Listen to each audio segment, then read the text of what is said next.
शुभोदय बच्चों, आज की कक्षा में आप सबका स्वागत है। आज हम कल अधूरा किया गया पाठ ईमानदारों के सम्मेलन में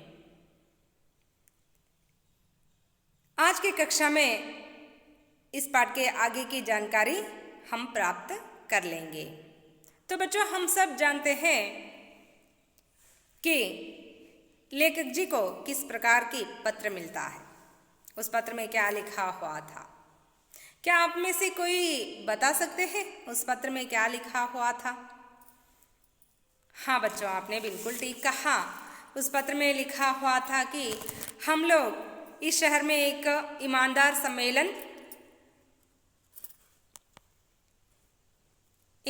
सम्मेलन का आयोजन कर रहे हैं। आप देश के प्रसिद्ध ईमानदार हैं। हमारी प्रार्थना है कि आप इस समारंभ का उद्घाटन करें।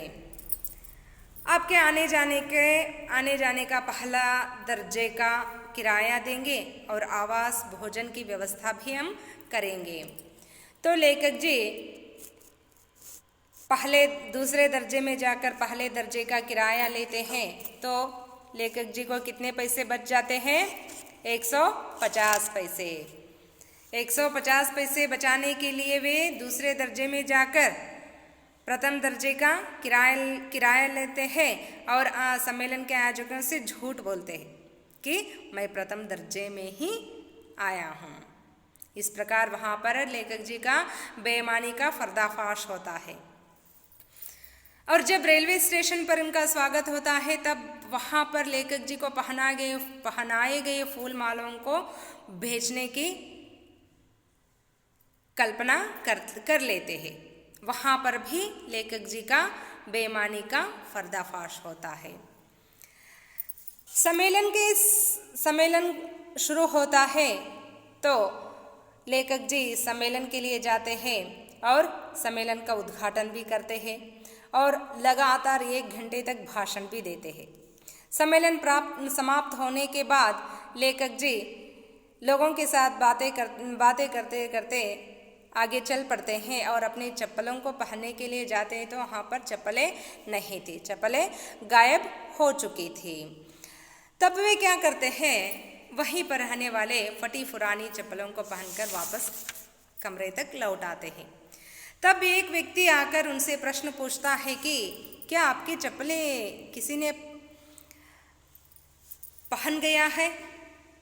तो वे लेखक जी उनसे कहते हैं कि जी हाँ, ऐसे बड़े बड़े समारंभ है तो चप्पलों की अदला बदली तो होता ही है। मैं कल सुबह नया ले लूँगा। आपके चप्पलों की चोरी नहीं हुई है ना, यहाँ गनीमत है। इस तरह लेखक जी उस व्यक्ति के साथ बातें करते हैं, तो वह व्यक्ति चला जाता है और लेखक जी सोने के लिए जाते हैं। तो अब आगे देखते हैं क्या होता है। ಮಕ್ಕಳೇ, ನಾವು ನಿನ್ನೆ ತರಗತಿಯಲ್ಲಿ ಪಡೆದುಕೊಂಡ ಮಾಹಿತಿಯಂತೆ ಲೇಖಕರಿಗೆ ಒಂದು ಪತ್ರ ಬಂದಿತ್ತು. ಆ ಪತ್ರದಲ್ಲಿ ಅವರನ್ನು ಹೊಗಳಿ ಅವರನ್ನು ದೇಶದ ಒಬ್ಬ ಪ್ರತಿಷ್ಠಿತ ಪ್ರಾಮಾಣಿಕ ವ್ಯಕ್ತಿ ಅಂತೆಲ್ಲ ಹೊಗಳಿ ಬರೆದಿದ್ದರು. ಅವರ ಪ್ರಯಾಣದ ವೆಚ್ಚವನ್ನು, ಅಲ್ಲಿ ಉಳ್ಕೊಳ್ಳುವಂತಹ ಮತ್ತು ಭೋಜನದ ವ್ಯವಸ್ಥೆಯನ್ನು ಸಹ ಅವರು ಮಾಡಿದರು. ಹಾಗಾಗಿ ಲೇಖಕರು 2ನೇ ದರ್ಜೆಯಲ್ಲಿ ಪ್ರಯಾಣ ಮಾಡಿ 1ನೇ ದರ್ಜೆಯಲ್ಲೇ ಪ್ರಯಾಣಿಸಿದ್ದೇನೆ ಅಂತ ಅವರ ಹತ್ರ ಸುಳ್ಳು ಹೇಳಿ ಹಣವನ್ನು ಪಡ್ಕೊಳ್ತಾರೆ. ಅದರಿಂದ ಅವರಿಗೆ 150 ರೂಪಾಯಿ ಹಣ ಉಳಿತಾಯ ಆಗುತ್ತೆ. ಹೀಗೆ ಅವರಲ್ಲಿ ಸುಳ್ಳು ಹೇಳಿದ್ರಿಂದ ಅವರ ಅವರು ಎಷ್ಟು ಅಪ್ರಾಮಾಣಿಕರು ಅನ್ನೋದನ್ನು ಅಲ್ಲಿ ತೋರಿಸಿಕೊಟ್ಟಂಗಾಯಿತು. ಜೊತೆಗೆ ರೈಲ್ವೆ ನಿಲ್ದಾಣದಲ್ಲಿ ಅವರಿಗೆ ಸ್ವಾಗತಕ್ಕಾಗಿ ಹಾಕಿದಂತಹ ಮಾಲೆಗಳನ್ನು ಸಹ ಅವರು ಮಾಡಿಕೊಂಡು ಹಣ ಗಳಿಸಬೇಕು ಅನ್ನೋ ಒಂದು ಕೆಟ್ಟ ಆಲೋಚನೆಯನ್ನು ಮಾಡ್ತಾರೆ. ಹೀಗೆ ಈ 2 ಪ್ರಸಂಗಗಳಲ್ಲಿ ಅವರ ಅಪ್ರಾಮಾಣಿಕತೆಯನ್ನು ನಾವು ಕಾಣಬಹುದು. ಸಮಾರಂಭದ ಮೊದಲನೇ ದಿನ ಅವರು ಸಮಾರಂಭವನ್ನು ಉದ್ಘಾಟಿಸಿ ಸುಮಾರು 1 ಗಂಟೆಗಳ ಕಾಲ ಭಾಷಣವನ್ನು ಮಾಡ್ತಾರೆ. ನಂತರ ಅವರು ಕೊಠಡಿಗೆ ವಾಪಸ್ಸಾಗಬೇಕು ಅಂತ ಹೇಳಿ ಜನರ ಜೊತೆ ಮಾತಾಡ್ತಾ ಪಾದರಕ್ಷೆಗಳನ್ನು ಹಾಕೊಳ್ಳೋದಕ್ಕೆ ಹೋದಾಗ ಅಲ್ಲಿ ಅವರ ಪಾದರಕ್ಷೆಗಳು ಇರಲಿಲ್ಲ, ಮಾಯವಾಗಿದ್ವು. ಆಗ ಅವರು ಅಲ್ಲೇ ಇದ್ದಂಥ ಹಳೆಯ ಪಾದರಕ್ಷೆಗಳನ್ನು ಹಾಕ್ಕೊಂಡು ಕೋಣೆಗೆ ಹಿಂತಿರುಗ್ತಾರೆ. ಆಗ ಒಬ್ಬ ವ್ಯಕ್ತಿ ಬಂದು ಕೇಳ್ತಾನೆ, ನಿಮ್ಮ ಪಾದರಕ್ಷೆಗಳನ್ನು ಯಾರೋ ಹಾಕೊಂಡು ಹೋಗಿದ್ದಾರಂತ, ಹೌದಾ ಅಂತ. ಆಗ ಆ ವ್ಯಕ್ತಿಗೆ ಲೇಖಕರು, ಹೌದು, ಇಂತಹ ಸಮಾರಂಭಗಳಲ್ಲಿ ಪಾದರಕ್ಷೆಗಳು ಅದ್ಲು ಬದಲಾಗೋದು ಸಾಮಾನ್ಯ, ನಾನು ಮರುದಿನ ಬೆಳಗ್ಗೆ ಹೊಸ ಪಾದರಕ್ಷೆಗಳನ್ನು ಖರೀದಿ ಮಾಡ್ತೀನಿ ಅಂಥೇಳಿ ಆತನಿಗೆ ಸಮಾಧಾನಪಡಿಸಿ ಕಳಿಸ್ತಾರೆ. ಆಗ ಅವರು ಗಮನಿಸಿದಂಥ ಒಂದು ಅಂಶ ಏನಂದರೆ, ಆ ವ್ಯಕ್ತಿ ಅವರ ಪಾದರಕ್ಷೆಗಳನ್ನೇ ಕದ್ದು ಅವರ ಪಾದರಕ್ಷೆಗಳನ್ನೇ ಧರಿಸಿ ಅವರ ಜೊತೆಗೇ ಮಾತಾಡ್ತಾ ಇದ್ದ. ಇದನ್ನು ಗಮನಿಸಿ ತಮ್ಮ ಪಾದರಕ್ಷೆಗಳು ಅಂತ ಹೇಳಿ ಗೊತ್ತಿಡಿದಂತಹ ಲೇಖಕರು ಆತನ ಬಗ್ಗೆ ಕೋಪ ಇದ್ದರೂ ಸಹ ಅದನ್ನು ಸಹಿಸಿಕೊಂಡು ಅವ್ರಿಗೆ ಹೇಳ್ತಾರೆ, ನಿಮ್ಮ ಪಾದರಕ್ಷೆಗಳು ಕಳೆದು ಹೋಗಿಲ್ಲಲ್ಲ, ಅದೇ ಒಳ್ಳೆಯ ವಿಷಯ, ನೀವು ಹೋಗಿ ಬನ್ನಿ ಅಂಥೇಳಿ ಅವರನ್ನು ಬೀಳ್ಕೊಡ್ತಾರೆ. ಹೀಗೆ ಇಲ್ಲಿವರೆಗೂ ನಾವು ಪಾಠದ ಬಗ್ಗೆ ಮಾಹಿತಿಯನ್ನು ಪಡ್ಕೊಂಡಿದ್ವಿ.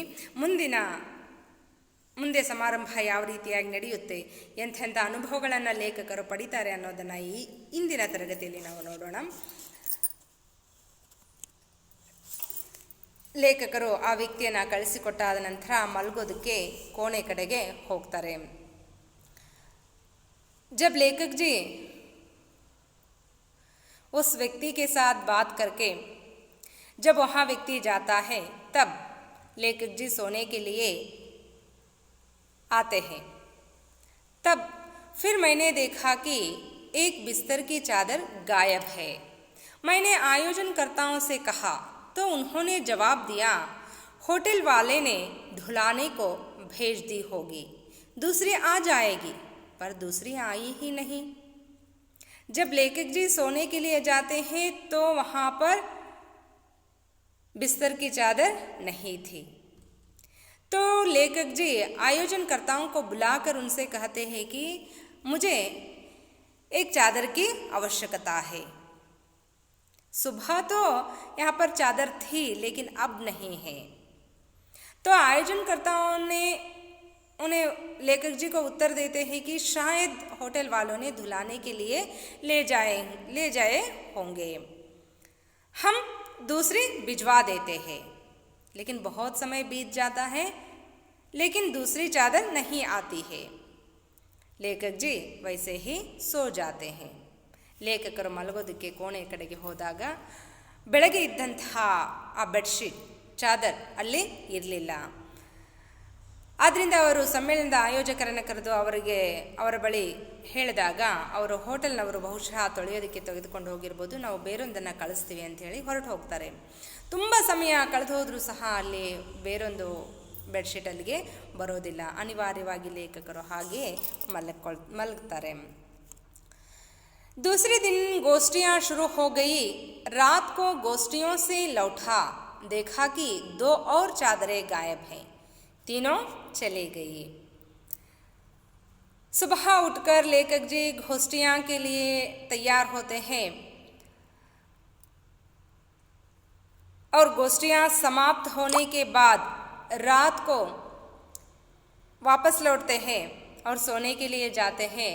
तो वहाँ पर और 2 चादर थे, वे भी गायब थे. अब तो तीनों चली गई थी. ಅವರು ಮರುದಿನ ತಯಾರಾಗಿ ಗೋಷ್ಠಿಗೆ ಹೋಗ್ತಾರೆ ಮತ್ತು ಗೋಷ್ಠಿಯನ್ನು ಮುಗಿಸ್ಕೊಂಡು ವಾಪಸ್ ಹಿಂತಿರುಗಿದಾಗ ಅವರಿಗೆ ಮತ್ತೊಂದು ಆಶ್ಚರ್ಯ ಕಾದಿತ್ತು.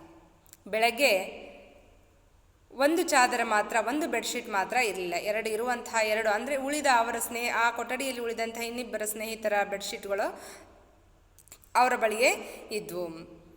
ಆದರೆ ಬೆಳಗಿನ ಗೋಷ್ಠಿಗಳನ್ನು ಮುಗಿಸಿಕೊಂಡು ಸಂಜೆಯ ಕೋಣೆಗೆ ಹಿಂತಿರುಗಿದಾಗ ಉಳಿದಂತಹ 2 ಬೆಡ್ಶೀಟ್ಗಳು ಸಹ ಇರಲಿಲ್ಲ. ಅಂದರೆ ಆ ಕೋಣೆಯಲ್ಲಿದ್ದಂಥ 3 ಬೆಡ್ಶೀಟ್ಗಳೀಗ ಮಾಯವಾಗಿದ್ವು. दूसरे दिन बैठक में जाने के लिए धूप का चश्मा खोजने लगा तो नहीं मिला. शाम को तो था. एक दिन उस सम्मेलन में एक दिन लेखक की चप्पलें गायब हो जाती हैं. दूसरे दिन लेखक जी के चादर गायब हो जाता है. और एक दिन लेखक जी के कमरे में उनके साथ रहने वाले और 2 व्यक्ति और 2 मित्र थे, उनका भी चादर गायब हो जाते हैं. यानी तीनों चादर गायब हो जाते हैं. और उसके अगले दिन लेखक जी के धूप का चश्मा भी खो जाता है. लेखक जी बैठक में जाने के लिए धूप का चश्मा खोजने लगते हैं. शाम को तो था जब ये गोष्ठियाँ समाप्त होने के बाद कमरे तक लौटते हैं तब सोते समय क्या करते हैं, अपने धूप के चश्मे को निकालकर टेबल पर रख जाते हैं और वैसे ही सो जाते हैं। लेकिन सुबह उठकर गोष्ठियों को जाने के लिए, बैठक में जाने के लिए धूप का चश्मा खोजने लगते हैं तो वहाँ पर धूप का चश्मा नहीं मिलता है। तब लेखक जी क्या करते हैं, एक दो व्यक्तियों से पूछते हैं कि आप में से कोई मेरी चश्मे को देखे हैं, तो बात फैल जाती है।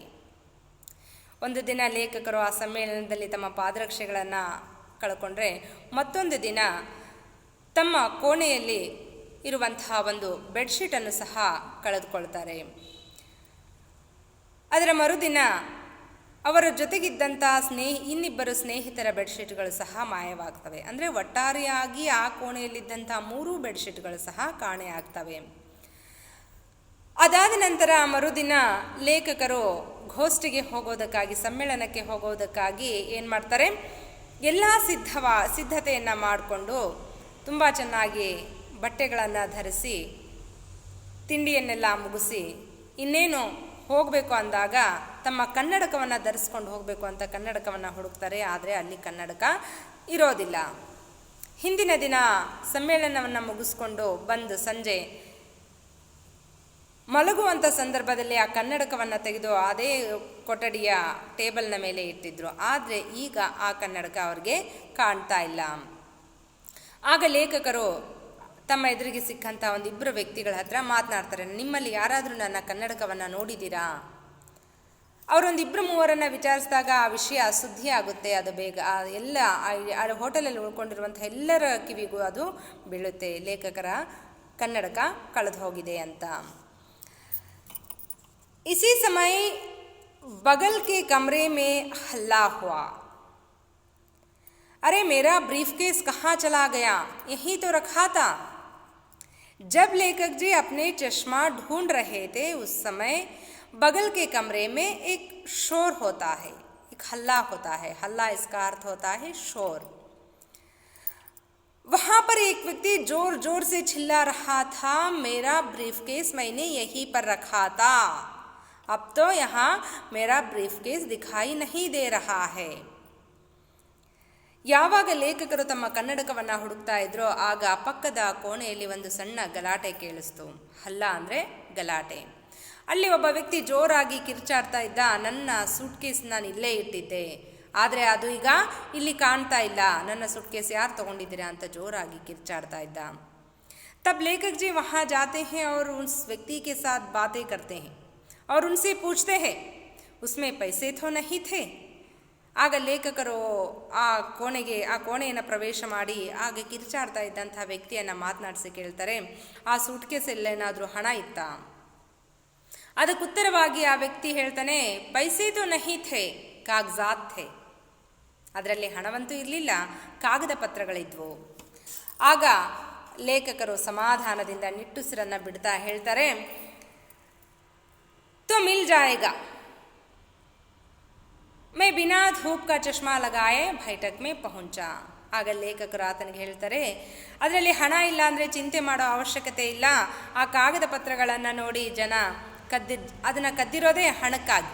ಅದರಲ್ಲಿ ಹಣ ಇಲ್ಲ ಅಂದಾಗ ಅದು ಎಲ್ಲಿತ್ತೋ ಅಲ್ಲೇ ತಂದಿಡ್ತಾರೆ, ನೀವು ಅದರ ಬಗ್ಗೆ ಚಿಂತೆ ಮಾಡಬೇಡಿ, ಸಮ್ಮೇಳನಕ್ಕೆ ಬರ್ರಿ ಅಂತ ಹೇಳಿ ನಗ್ನಗ್ತಾ ಆತನ ಜೊತೆ ಮಾತಾಡಿ ಅವರು ತಮ್ಮ ಕನ್ನಡಕವನ್ನು ಧರಿಸದೆ ಸಮ್ಮೇಳನಕ್ಕೆ ಹೋಗ್ತಾರೆ. ಬೈಠಕ್ ಮೇ 15 ಮಿನಿಟ್ ಚಾಯ್ ಕಿ ಚುಟ್ಟಿ ಹುಯಿ. ಅಲ್ಲಿ 15 ನಿಮಿಷದ ಒಂದು ಸಣ್ಣ ವಿರಾಮ ಆಯಿತು. ಎಲ್ಲರೂ ಟೀ ಕುಡಿಯೋದಕ್ಕಾಗಿ ಎದ್ದು ಆ ಕಡೆ ಈ ಕಡೆ ಹೋಗಿದ್ರು. ಲೋಗೋನೆ ಸಹಾನುಭೂತಿ ಪ್ರಕಟ್ ಕಿ ಏಕ್ ಸಜ್ಜನ್ ಆಯೆ. ಅಲ್ಲಿ ಬಂದಿರುವಂಥ ಎಲ್ಲರೂ ಸಹ, ಅಂದರೆ ಹಿಂದೆ ಆಗಿರುವಂಥ ಎಲ್ಲ ಸಮ್ಮೇಳನದ ಎಲ್ಲ ದಿನಗಳಲ್ಲೂ ಸಹ ಅವರು ಕನ್ನಡಕವನ್ನು ಧರಿಸಿಕೊಂಡು ಬಂದಿದ್ದರು. ಆದರೆ ಇಂದು ಅವರಲ್ಲಿ ಕನ್ನಡಕ ಇಲ್ಲದೆ ಇರೋದನ್ನು ಕಂಡು ಎಲ್ಲರೂ ಅವರ ಕನ್ನಡಕವನ್ನು ಸಹ ಬಿಟ್ಟಿಲ್ಲ, ಕಳ್ಳರು ಅದನ್ನು ಸಹ ಕತ್ಕೊಂಡು ಹೋಗಿದ್ದಾರೆ ಅಂತೇಳಿ ಸಹಾನುಭೂತಿಯನ್ನು ವ್ಯಕ್ತಪಡಿಸ್ತಾರೆ. ಅದರಲ್ಲಿ ಒಬ್ಬ ಸಜ್ಜನ ವ್ಯಕ್ತಿ ಅವರ ಬಳಿ ನಿಂತ್ಕೊಂಡು ಬಂದು ಮಾತನಾಡ್ತಾನೆ, बड़ी चोरियां हो रही हैं, देखिए आपका धूप का चश्मा ही चला गया, ಒಬ್ಬ ಸಜ್ಜನ ವ್ಯಕ್ತಿ, ತುಂಬ ಒಳ್ಳೆಯ ಬಟ್ಟೆಗಳನ್ನು ಧರಿಸಿರುವಂತಹ, ನೋಡೋದಕ್ಕೆ ಮುಗ್ಧವಾಗಿ ಕಾಣ್ತಾ ಹಾಗಿರುವಂಥ ಒಬ್ಬ ವ್ಯಕ್ತಿ ಬಂದು ಆ ಲೇಖಕರನ್ನು ಮಾತನಾಡಿಸ್ತಾನೆ. ಈಗಂತೂ ತುಂಬ ಕಳ್ಳತನಗಳಾಗ್ತಾ ಇದ್ದಾವೆ ನೋಡಿ, ನೀವು ಧರಿಸುವಂತಹ ಕನ್ನಡಕವನ್ನೇ ಜನ ಬಿಟ್ಟಿಲ್ಲ ಅಂಥೇಳಿ ಹೇಳ್ತಾನೆ. वहाँ धूप का चश्मा लगाए थे, मुझे याद था एक दिन पहले वहाँ धूप का चश्मा नहीं लगाए थे, मैंने देखा जो चश्मा वहाँ लगाए थे वहाँ मेरी ही था. लेखक जी जब उनके साथ बातें करते हैं तो ध्यानपूर्वक से उन्हें देखते हैं. उन्हें अच्छी तरह से याद था कि पिछले दिन वह व्यक्ति उस सम्मेलन के प्रथम पंक्ति में ही बैठा था. उस समय उसके पास धूप का चश्मा नहीं था, लेकिन आज है. तो लेखक जी पहचान लेते हैं कि जो चश्मा वहाँ लगाए हैं वहाँ उनका ही है. ಲೇಖಕರು ಆ ವ್ಯಕ್ತಿಯ ಬಳಿ ಮಾತನಾಡಬೇಕಾದಾಗ ಆತನನ್ನು ಸೂಕ್ಷ್ಮವಾಗಿ ಗಮನಿಸ್ತಾರೆ. ಆ ರೀತಿ ಸೂಕ್ಷ್ಮವಾಗಿ ಗಮನಿಸಿದಾಗ ಅವರಿಗೆ ತಿಳಿದಂಥ ವಿಷಯ ಏನಪ್ಪ ಅಂದರೆ, ಆ ವ್ಯಕ್ತಿ ಧರಿಸಿರುವಂಥ ಕನ್ನಡಕ ಇವರದ್ದೇ ಅಂತ.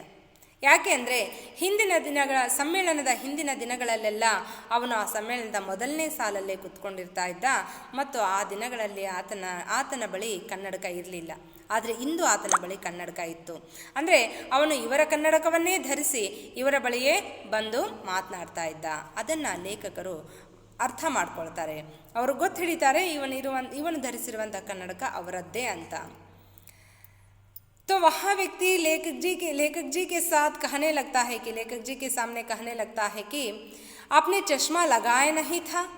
ಆ ವ್ಯಕ್ತಿ ಆ ಲೇಖಕರ ಬಳಿ ನಿಂತ್ಕೊಂಡು ಮಾತನಾಡ್ತಾನೆ. ಅವರನ್ನು ಕೇಳ್ತಾನೆ, ನೀವು ಕನ್ನಡಕವನ್ನು ಧರಿಸಿರ್ಲಿಲ್ವಾ, ಅದು ಹೇಗೆ ಕಳೆದೋಯ್ತು ಅಂತ ಅವರನ್ನು ಪ್ರಶ್ನೆ ಮಾಡ್ತಾನೆ. तब लेखक जी उनसे कहते हैं कि रात को क्या चांदनी में धूप का चश्मा लगाया जाता है, मैंने कमरे की टेबल पर रख दिया था. ರಾತ್ರಿ ವೇಳೆ ಯಾರಾದರೂ ಬಿಸಿಲಲ್ಲಿ ಹಾಕೊಳ್ಳುವಂಥ ಕನ್ನಡಕವನ್ನು ಹಾಕೊಳ್ತಾರಾ? ಅದನ್ನು ನಾನು ನನ್ನ ಕೋಣೆಯ ಟೇಬಲ್ ಮೇಲೆ ಇಟ್ಟಿದ್ದ. ಆಗ ಆ ವ್ಯಕ್ತಿ ಹೇಳ್ತಾನೆ, ಕೊಯ್ ಉಠಾ ಲೇ ಗಯಾ ಹೋಗಾ. ಆ ವ್ಯಕ್ತಿ ಹೇಳ್ತಾನೆ, ಆಗ ಯಾರಾದರೂ ನೀವು ಟೇಬಲ್ ಮೇಲೆ ಇಟ್ಟಿರೋದನ್ನು ನೋಡ್ಕೊಂಡಿದ್ದು ಅದನ್ನು ಯಾರೋ ಎತ್ಕೊಂಡು ಹೋಗಿದ್ದಾರೆ ಹಾಗಿದ್ರೆ ಅಂತ ಆ ವ್ಯಕ್ತಿ ಹೇಳ್ತಾನೆ. मैं उन्हें देख रहा था और वहाँ मेरा चश्मा लगाए इत्मीनान से बैठे थे. ಆ ಸಮ್ಮೇಳನ ಪ್ರಾರಂಭವಾಗಿ ಮುಗಿಯುವ ತನಕನೂ ಲೇಖಕರು ಅದೇ ವ್ಯಕ್ತಿಯನ್ನು ಗಮನಿಸ್ತಾರೆ. ಆ ವ್ಯಕ್ತಿ ಇವರದ್ದೇ ಕನ್ನಡಕವನ್ನು ಧರಿಸಿ ತುಂಬ ಇತ್ಮಿನಾನ್, ನಿಶ್ಚಿಂತೆಯಿಂದ ತುಂಬ ಆರಾಮಾಗಿ ಕೂತ್ಕೊಂಡು ಆ ಸಮ್ಮೇಳನವನ್ನು ವೀಕ್ಷಣೆ ಮಾಡ್ತಾ ಇದ್ದ. तीसरे दिन रात को लौटा तो कुछ हरारत थी, थोड़ी ठंड भी थी. मैंने सोचा बिस्तर से कंबल निकाल लूं, पर कंबल भी गायब था. ಮೂರನೇ ದಿನ ಅವರು ಸಮ್ಮೇಳನವನ್ನು ಮುಗಿಸ್ಕೊಂಡು ತಮ್ಮ ಕೊಠಡಿಗೆ ಹಿಂತಿರುಗ್ತಾರೆ. ಹರಾರತ್ ಅಂದರೆ ಸ್ವಲ್ಪ ಮೈ ಬಿಸಿಯಾಗಿರುವಂಥ ಅನುಭವ. ಆ ರೀತಿ ಅವರಿಗೆ ಒಂದು ಸ್ವಲ್ಪ ಮೈ ಬಿಸಿಯಾಗಿದೆ ಅನ್ನಿಸ್ತಾ ಇತ್ತು, ಮೈಯಲ್ಲಿ ಒಂದು ಸ್ವಲ್ಪ ದಣಿವಾಗಿದೆ, ಸುಸ್ತಾಗಿದೆ ಅಂತ ಅವರಿಗೆ ಅನ್ನಿಸ್ತಾ ಇತ್ತು. ಹಾಗಾಗಿ ಅವರು ಸ್ವಲ್ಪ ಹೊತ್ತು ನಾನು ಮಲಗಿದರೆ ಚೆನ್ನಾಗಿರುತ್ತೆ ಅಂದ್ಕೊಂಡು ತಮ್ಮ ಕಂಬಳಿಯನ್ನು ಹೊತ್ಕೊಳ್ಳೋದಕ್ಕಿರುವಂತಹ ಚದಾರವನ್ನು ತೆಗೆದುಕೊಂಡು ಹೊಚ್ಕೊಂಡು ಮಲಗಬೇಕು ಅಂಥೇಳಿ ಚದಾರವನ್ನು ಹುಡುಕ್ತಾರೆ. ಆದರೆ ಅಲ್ಲಿ ಅವರಿಗೆ ಆ ಕಂಬಳಿಯೂ ಸಹ ಚದಾರವೂ ಸಹ ಸಿಗಲಿಲ್ಲ, ಅದು ಸಹ ಮಾಯವಾಗಿತ್ತು. ಫಿರ್ ಹಲ್ಲಾ ಹುವಾ. स्वागत समिति के मंत्री आए, कई कार्यकर्ता आए. मंत्री कार्यकर्ताओं को डांटने लगे, तुम लोग क्या करते हो, तुम्हारी ड्यूटी यहाँ है, तुम्हारे रहते चोरियाँ हो रही हैं. यह ईमानदार सम्मेलन है, बाहर यहाँ चोरी की बात फैली तो कितना बदनामी होगी. जिस तरह लेखक जी के कमरे में चीज़ें गायब होती हैं, उसी तरह उनके सामने वाले भाई में रहने वाले कमरे में रहने वाले चीज़ों की चोरियाँ भी होती हैं. तब हल्ला होने लगता है. तो उस समय वहाँ पर स्वागत समिति के मंत्री भी आते हैं, कई कार्यकर्ताओं भी आते हैं. मंत्री कार्यकर्ताओं से डांटने लगते हैं, तुम लोग यहाँ पर काम कर रहे हैं और तुम्हारे रहते हुए चोरियाँ कैसे होती है. यहाँ एक ईमानदार सम्मेलन है, अगर यहाँ पर चोरी होने की खबर बाहर फैल जाती है तो हमारी बदनामी होती है। ಆಗ ಯಾವ ರೀತಿಯಾಗಿ ಲೇಖಕರ ಕೋಣೆಯ ವಸ್ತುಗಳು ಕಳೆದು ಹೋಗಿದ್ವೋ ಅದೇ ರೀತಿ ಅವರ ಮುಂದುಗಡೆ ಮತ್ತು ಬಲಭಾಗದಲ್ಲಿರುವಂತಹ ಕೋಣೆಯ ವಸ್ತುಗಳೂ ಸಹ ಕಳೆದು ಹೋಗಿದ್ವು. ಆಗ ಎಲ್ಲರೂ ನನ್ನ ವಸ್ತು ಇಲ್ಲ, ನಿನ್ನ ವಸ್ತು ಇಲ್ಲ ಅಂಥೇಳಿ ಗಲಾಟೆಗಳನ್ನು ಮಾಡೋದಕ್ಕೆ ಶುರುವಾಗ್ತಾರೆ. ಆ ಗಲಾಟೆಯನ್ನು ನಿಲ್ಲಿಸುವುದಕ್ಕಾಗಿ ಅಲ್ಲಿ ಮಂತ್ರಿವರ್ಯರು ಸಹ ಬರ್ತಾರೆ. ಜೊತೆಗೆ ಆ ಸಮ್ಮೇಳನದಲ್ಲಿ ಕೆಲಸವನ್ನು ಮಾಡೋದಕ್ಕಾಗಿರುವಂಥ ಕಾರ್ಯಕರ್ತರು ಸಹ ಬರ್ತಾರೆ. ಆಗ ಆ ಕಾರ್ಯಕರ್ತರ ಮೇಲೆ ಸಿಟ್ಟು ಮಾಡ್ಕೊಳ್ತಾರೆ, ಅವರಿಗೆ ಬೈಯೋದಕ್ಕೆ ಶುರು ಮಾಡ್ತಾರೆ ಮಂತ್ರಿಗಳು. ನಿಮ್ಮ ಕೆಲಸ ಇಲ್ಲಿಯೇ, ನೀವು ಇಲ್ಲಿ ಆಗಮಿಸಿರುವಂಥ ಎಲ್ಲ ಪ್ರತಿನಿಧಿಗಳ ಎಲ್ಲರ ಒಂದು ಯೋಗಕ್ಷೇಮಗಳನ್ನು ನೋಡ್ಕೊಳ್ಳೋದು, ಅವರ ಬೇಕು ಬೇಡುಗಳನ್ನು ನೋಡ್ಕೊಳ್ಳೋದು ನಿಮ್ಮ ಕರ್ತವ್ಯ. ಆ ಕೆಲಸವನ್ನು ಬಿಟ್ಟು ನೀವೆಲ್ಲಿ ಹೋಗ್ತಾ ಇದ್ದೀರಾ? ನೀವೆಲ್ಲರೂ ಇಲ್ಲಿದ್ದೀರಾ ಅಂದಾಗ ಇಲ್ಲಿ ಕಳ್ಳತನಗಳಾಗೋದು ಹೇಗೆ ಸಾಧ್ಯ? ಇದು ಒಬ್ಬ ಪ್ರಾಮಾಣಿಕರ ಸಮ್ಮೇಳನ. ಇಂಥ ಸಮ್ಮೇಳನಗಳಲ್ಲಿ ಕಳ್ಳತನ ಆಗ್ತಾ ಇದೆ ಅಂದರೆ ಇದು ನಮ್ಮೆಲ್ಲರಿಗೂ ಕೆಟ್ಟ ಹೆಸರು ಬರುವಂಥದ್ದು, ನಮ್ಮ ಮರ್ಯಾದೆ ಹೋಗುವಂತಹ ಕೆಲಸ, ಇದು ನಮ್ಮ ಮರ್ಯಾದೆಗೆ ಧಕ್ಕೆ ತರುವಂತಹ ಕೆಲಸ ಅಂಥೇಳಿ ಕಾರ್ಯಕರ್ತರ ಮೇಲೆ ಕೋಪ ಮಾಡ್ಕೊಳ್ತಾರೆ. तब कार्यकर्ताओं ने कहा, हम क्या करें? अगर सम्माननीय डेलीगेट यहाँ वहाँ जाएं तो क्या हम उन्हें रोक सकते हैं? ಆಗ ಕಾರ್ಯಕರ್ತರು ಮಂತ್ರಿವರ್ಯರಿಗೆ ತಿಳಿಸ್ತಾರೆ, ಇದರಲ್ಲಿ ನಾವೇನು ಮಾಡೋದಕ್ಕೆ ಸಾಧ್ಯ? ಇಲ್ಲಿಗೆ ಆಗಮಿಸಿರುವಂತಹ ಪ್ರಾಮಾಣಿಕ ಅತಿಥಿಗಳು, ಮುಖ್ಯ ಅತಿಥಿಗಳಾಗಿರ್ಬೋದು, ಪ್ರತಿನಿಧಿಗಳಾಗಿರ್ಬೋದು, ಎಲ್ಲರೂ ಸಹ ಈ ಸಮ್ಮೇಳನದಲ್ಲಿ ಈ ಹೋಟೆಲನ್ನು ಬಿಟ್ಟು ಹೊರಗಡೆ ಅಡ್ಡಾಡ್ತಾ ಇರ್ತಾರೆ. ಅವ್ರು ಹೊರಗಡೆ ಹೋಗುವಂಥ ಸಂದರ್ಭದಲ್ಲಿ ಅವರನ್ನು ನಾವು ತಡೆಯೋದಕ್ಕೆ ಹೇಗೆ ಸಾಧ್ಯ ಅಂಥೇಳಿ ಆ ಕಾರ್ಯಕರ್ತರು ಮಂತ್ರಿವರ್ಯರಿಗೆ ತಿಳಿಸ್ತಾರೆ. मंत्री ने गुस्से से कहा, मैं पुलिस को बुलाकर यहाँ सबकी तलाशी करवाता हूँ. ಮಂತ್ರಿವರರು ಕೋಪಗೊಂಡು ಕಾರ್ಯಕರ್ತರ ಮೇಲೆ ತುಂಬಾ ಸಿಟ್ಟು ಮಾಡ್ಕೊಂಡು ಹೇಳಿದ್ದಾರೆ, ಸರಿ, ಹಾಗಿದ್ರೆ ನಿಮ್ಮ ಕೆಲಸವನ್ನು ನೀವು ಸರಿಯಾಗಿ ನಿಭಾಯಿಸಿಲ್ಲ, ನಾನು ಈಗಲೇ ಪೊಲೀಸರನ್ನು ಕರೆದು ಎಲ್ಲರ ಪರೀಕ್ಷೆ ಮಾಡಿಸ್ತೀನಿ, ತಲಾಶಿ ಕರ್ವಾತಾ ಹೂಂ, ಎಲ್ಲರ ಬ್ಯಾಗ್ಗಳನ್ನು ಎಲ್ಲರ ಜೇಬ್ಗಳನ್ನು ಪರೀಕ್ಷೆ ಮಾಡಿಸ್ತೀನಿ, ಹುಡುಕಿಸ್ತೀನಿ ಅಂಥೇಳಿ ಹೇಳ್ತಾರೆ. ಆಗ ಲೇಖಕರು ಮಂತ್ರಿವರ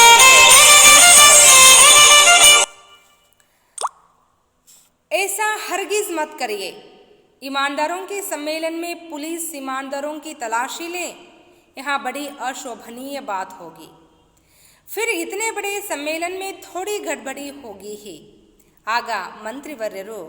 ಆಗ ಲೇಖಕರು ಮಂತ್ರಿವರ್ಯರಿಗೆ ತಿಳಿ ಹೇಳ್ತಾರೆ, ಇಂಥ ಕೆಲಸವನ್ನು ನೀವು ಮಾಡಬೇಡಿ. ಇಂಥ ಒಂದು ಸಮ್ಮೇಳನಕ್ಕೆ ಪೊಲೀಸರು ಬಂದು ಎಲ್ಲರ ಪರೀಕ್ಷೆಯನ್ನು ಮಾಡೋದು ಅಂದರೆ ಎಲ್ಲರಿಗೂ ಸಹ ಅವಮಾನನೇ. ಇಂಥ ದೊಡ್ಡ ದೊಡ್ಡ ಸಮಾರಂಭಗಳಲ್ಲಿ ಚಿಕ್ಕ ಪುಟ್ಟ ತಪ್ಪುಗಳು ಆಗೋದು ಸಹಜ. ಇಂಥ ಸಮಾರಂಭಗಳಿಗೆ ಪೊಲೀಸರು ಬಂದು ಎಲ್ಲರ ಪರೀಕ್ಷೆಯನ್ನು ಮಾಡಿ, ಎಲ್ಲರ ಬ್ಯಾಗ್ಗಳನ್ನು ಪರೀಕ್ಷೆ ಮಾಡಿ, ಎಲ್ಲರ ಜೇಬುಗಳನ್ನು ಪರೀಕ್ಷೆ ಮಾಡೋದು ಅಂದರೆ ಎಲ್ಲರಿಗೂ ಅವಮಾನನೇ. ಆದ್ದರಿಂದ ಇಲ್ಲಿ ಆಗಿರುವಂತಹ ಗಲಾಟೆ ಬಗ್ಗೆ ನೀವು ತಲೆ ಕೆಡಿಸ್ಕೊಳ್ಬೇಡಿ ಅಂತ ಹೇಳಿ ಮಂತ್ರಿವರ್ಯರಿಗೆ ಸಮಾಧಾನವನ್ನು ಹೇಳ್ತಾರೆ. एक कार्यकर्ता ने कहा, तलाशी किनकी करवाएंगे? आधे के लगभग डेलीगेट तो किराया लेकर दोपहर को ही वापस चले गए. ಆಗ ಒಬ್ಬ ಕಾರ್ಯಕರ್ತರು ಹೇಳ್ತಾರೆ, ಸ್ವಾಮಿ ಮಂತ್ರಿಗಳೇ, ನೀವು ಯಾರ ಪರೀಕ್ಷೆಯನ್ನು ಮಾಡಿಸ್ತೀರಾ? ಅರ್ಧಕ್ಕಿಂತ ಹೆಚ್ಚು ಪ್ರತಿನಿಧಿಗಳು ಈಗಾಗಲೇ ಮಧ್ಯಾಹ್ನವೇ ತಮ್ಮ ಬಾಡಿಗೆಯನ್ನು ತೆಗೆದುಕೊಂಡು ವಾಪಸ್ ಹಿಂತಿರುಗಿದ್ದಾರೆ, ವಾಪಸ್ ಹೋಗಿದ್ದಾರೆ. ಅವರು ಇನ್ನು ಉಳಿದಂಥವರ ಪರೀಕ್ಷೆಯನ್ನು ಮಾಡಿಸಿ ಏನು ಪ್ರಯೋಜನ? ಕಳೆದೋಗಿರುವಂಥ ವಸ್ತುಗಳನ್ನು ಅವರು ತೆಗೆದುಕೊಂಡು ಹೋಗಿರಬಹುದಲ್ಲ ಅನ್ನೋ ಅರ್ಥದಲ್ಲಿ ಅವರು ಮಾತನಾಡ್ತಾರೆ.